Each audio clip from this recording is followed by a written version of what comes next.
So next, Lorenzo says, well, we will leave you then till dinner time. I must be one of these same dumb wise men, he says, for Graciano never lets me speak. So he says that he will leave Antonio and Bassanio till dinner time when they'll be able to meet again. And Lorenzo says he must be just like the dumb wise men that Greciano has just described because Greciano never lets him speak. That means that Greciano speaks too much, right? And he is a talker, Greciano. Well, keep me company but 2 years more, thou shalt not know the sound of thine own tongue. So Greciano says to Lorenzo, well, stay with me, be my friend for another 2 years more, and you will not know the sound of your own voice. You will not know the sound of your own tongue. Antonio, very well, I'll grow a talker for this year. So Antonio says, well, he bids them goodbye. If he were to listen to them much longer, he'll become a talker, right? Greciano, thanks in faith for silence is only commendable in a neat strung bride and a maid not wendable. So Greciano says, thanks, Antonio. And he says, silence is only commendable, silence is only suitable in a neat tongue. Neat is an ox's tongue, which is dried, which is cut and dried, and in a maid. Silence is only commendable or suitable for a maid who cannot be, who cannot mix with others, who is not vendable. Graciano and Lorenzo exit. Antonio, is that anything now? So Antonio asked Bassanio, what Graciano said, does it mean anything at all? Bassanio, Graciano speaks an infinite deal of nothing, more than any man in all Venice. So Bassanio says that Graciano speaks so much, but all of it is absolutely nothing. He speaks more than any man in the whole of Venice. His reasons are as 2 grains of wheat hid in 2 bushels of chaff. You shall seek all day ere you find them, and when you have them, they are not worth the search. So, Bassanio says that whatever Graciano says, the great deal of talk of Graciano's, it only contains sense, like is as much sense as 2 grains of wheat. And these 2 grains of wheat are hidden in 2 sacks of chaff, that is the husk of the wheat. So Greciano speaks so much and so long that finally, if you were to look for sense in what he says, they're not worth the search, right? So, and when you have them, they're not worth the search, says Bassanio. Antonio, well, tell me now, what lady is the same to whom you swore a secret pilgrimage that you today promised to tell me of? So Antonio asks Bassanio to tell him about the lady whom Bassanio wanted to undertake a secret journey to meet. Right? He swore a secret pilgrimage to meet that lady, and Bassanio had promised to tell Antonio of that lady. So Bassanio says, it is not unknown to you, Antonio, how much I have disabled mine estate by something showing a more swelling port than my faint means would grant continuance. So Bassanio says to Antonio, you know, Antonio, it is not unknown to you, you know, Antonio, how much he has squandered his wealth, right? He has disabled his estate, he has squandered his wealth, and he had squandered his wealth by showing a more swelling port. He had exceeded his spending had exceeded his income, and his incomes were faint. His faint income, his faint means, would not grant continuance of that excessive spending, right? Now, nor do I now make moan to be abridged from such a noble rate. And he says, now I am not complaining to, uh, I'm not complaining about what I have done. I have spent at a noble rate. I have, squandered my money, but I'm not complaining. Right now, he says, but my chief care is to come fairly off from the great debts wherein my time something too prodigal hath left me pledged. So he says, his chief care, his chief concern at that moment is to, pay back, is to come fairly off from the great debts which in his time he has burdened himself with. And his spending has been too prodigal, his spending has been too much, and in his time he's squandered his wealth, and now he is left with a great deal of debt. And that to come out of that debt is his chief concern. To you, Antonio, I owe the most in money and in love. And from your love, I have a warranty to unburden all my plots and purposes, how to get clear of all the debts I owe. So it says to Antonio that he owes Antonio the most in money and the most in affection and love. And he says, because of the love that Antonio bears him, he will now unburden, he will now tell Antonio all that he intends to do. He intends to tell Antonio of all his plans and purposes and to get clear of all the debts that he owes. Antonio says, I pray you, good Bassanio, let me know it. And if it stand as you yourself still do within the eye of honor, be assured my purse, my person, my extremest means lie on unlocked to your occasions. So Antonio says to Bassanio to let him know what his plans and purposes are, and if those plans and purposes are honorable, if they stand as Bassanio himself does within the eye of honor, then he says to Bassanio that he can rest assured that his purse, right? His purse, his means, his person, his extremist means all lie unlocked to serve Bassanio's plans, right? He will help Bassanio in whatever way he can.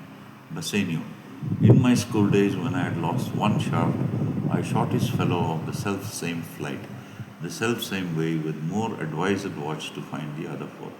So he says, when he was a boy, Bassanio says that when he was a boy in his school days, when he had lost one shaft, when he had shot one arrow out of his, toy bow and arrow, when he had shot one arrow out of his toy bow, and he had lost that toy arrow, then he would take another arrow and he would shoot it in the same direction, and he would watch to see where the second arrow would fall, and looking around the place where the second arrow fell, he would find the first arrow. So I urge this childhood proof because what follows is pure innocence.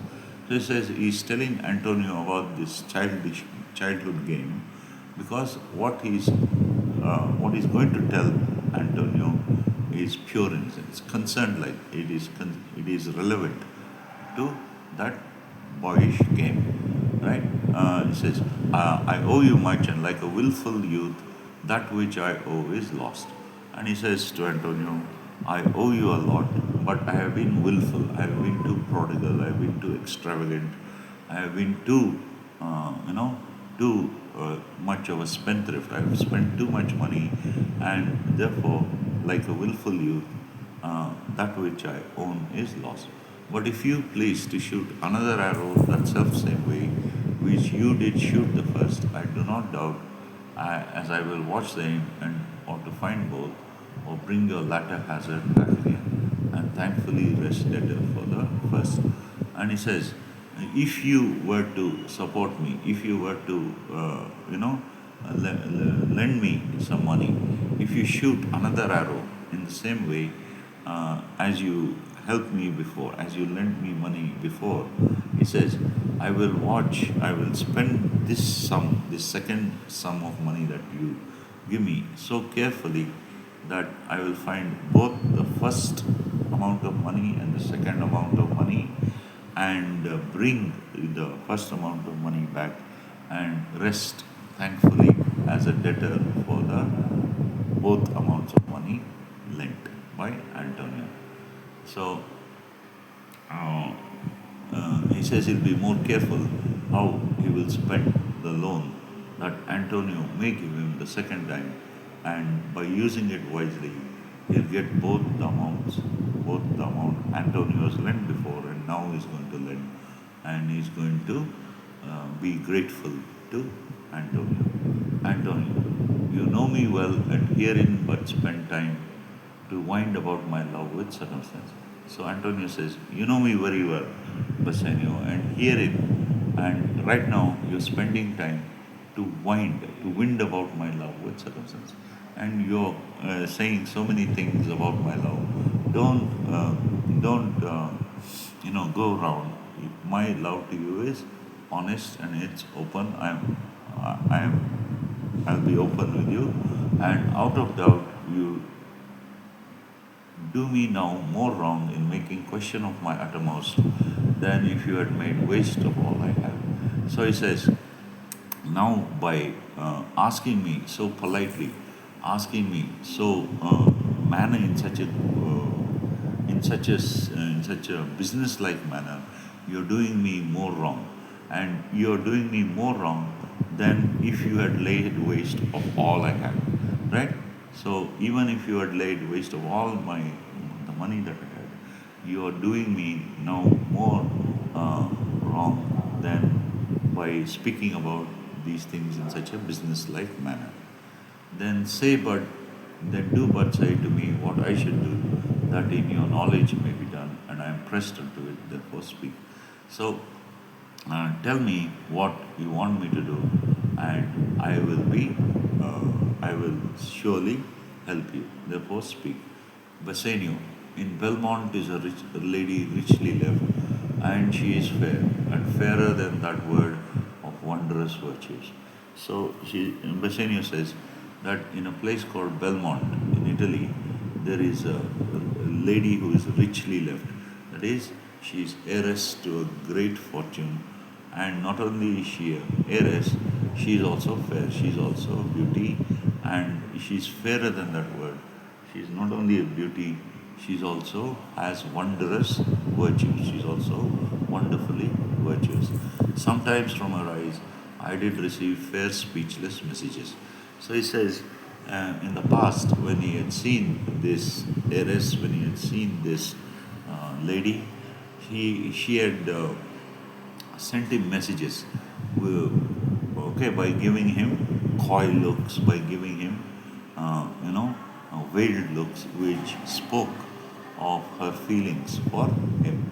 And Bassanio says, her name is Portia, nothing undervalued to Cato's daughter, Brutus is Portia. And he tells Antonio the name of that lady, the name of that heiress is Portia, and she is nothing short, undervalued. She is no less than Cato's daughter, Brutus is Portia. So in ancient Rome, there was a senator called Cato, whose daughter was called Portia, who married the nobleman of Rome, Brutus. So it's the same name, and the Portia we're speaking about, says Bassanio, is not undervalued to the ancient Roman Portia. So, nor is the wide world ignorant of our worth, for the four winds blow in from every corner, renowned suitors, and her sunny locks hang on a temple like a golden fleece, which makes the seat of Belmont Colchis' strand. So it says, the whole world is aware of Portia's worth, because from the four corners of the world, from every coast, the four winds blow in renowned suitors. There are people who come who want to marry Portia, and her sunny locks. Sunny locks means her blonde hair, her golden hair hangs on her temples like a golden fleece, and this makes her seat of Belmont. This makes Belmont Colchis' strand. Colchos is a place in ancient Greek literature, in Greek mythology, where the fleece of the golden ram was hung. There was a dragon which was guarding the golden fleece, and Jason went in search of the golden fleece. He killed the dragon and he caught the golden fleece. And Bassanio says, many Jasons come in quest of her. Just as Jason of Greek mythology went in search of the golden fleece, many Jasons come in quest in search of Belmont's Portia. Uh, and Bassanio says, "O my Antonio, had I but the means to hold a rival place with one of them, I have a mind presages me such thrift that I should question less be fortunate." So he tells Antonio that if he had the means, if he had the monetary means to hold to a rival place, to compete with any one of these noble suitors who come in quest of Portia, he says that he feels, he has a feeling, he has a gut feeling that he would questionless be fortunate.